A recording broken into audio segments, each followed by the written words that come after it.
Brendan, thank you very much, and Holly, thank you for being here today as well. I want to say thank you very much to Steve from Trenpac and the wonderful team that we've met here today.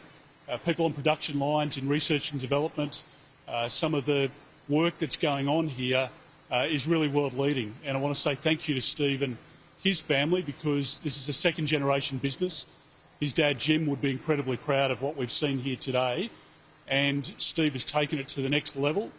It is employing literally hundreds of people. It's a huge employer here on the Central Coast, and we need to make sure that the future of manufacturing in our country is bright. And I know the Prime Minister talks a lot about Australia-made, which we're all in strong support of, talks a lot about Australian jobs, which of course we support, but the problem is that under this government, the number of manufacturing businesses who are going broke is up by 3 times.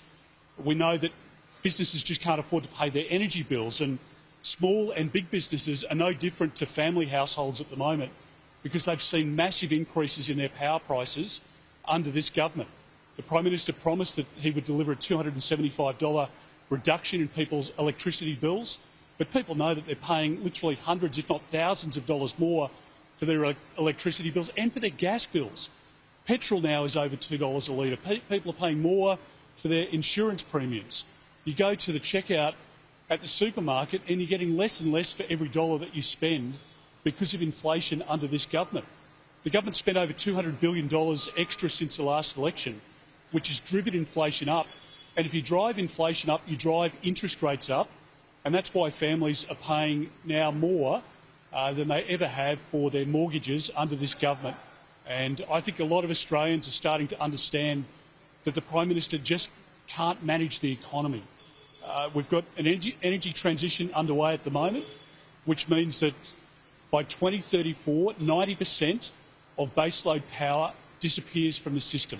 That is, coal-fired power stations are closing and other 24/7 sources of energy.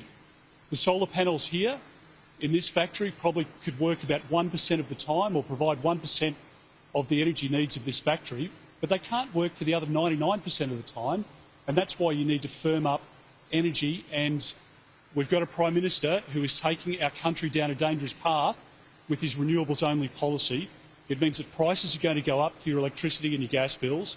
It means that we're going to have unreliability, so we're talking blackouts and brownouts under this government's watch.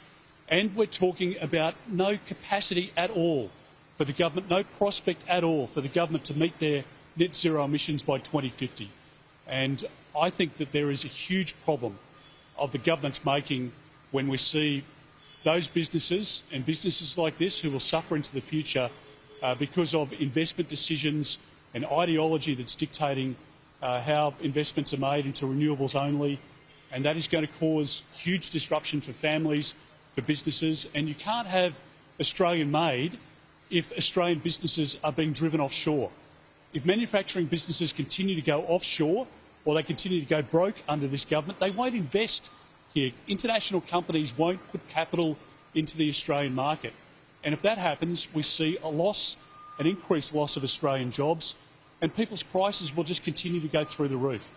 So I'm very proud of the fact that we've started a conversation around nuclear energy in our country, because of the top 20 countries, the top 20 economies in the world, 19 of them have signed up to nuclear or are using nuclear now.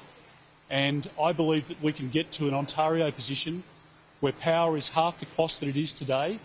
I believe that we can get to a position that many of those other countries are in at the moment, where we have greener power, we have cheaper power, and we have reliable power. And that's what you'll get under a coalition government instead of under Labor. More businesses closing, more jobs lost, higher costs for everything for your family and your small business.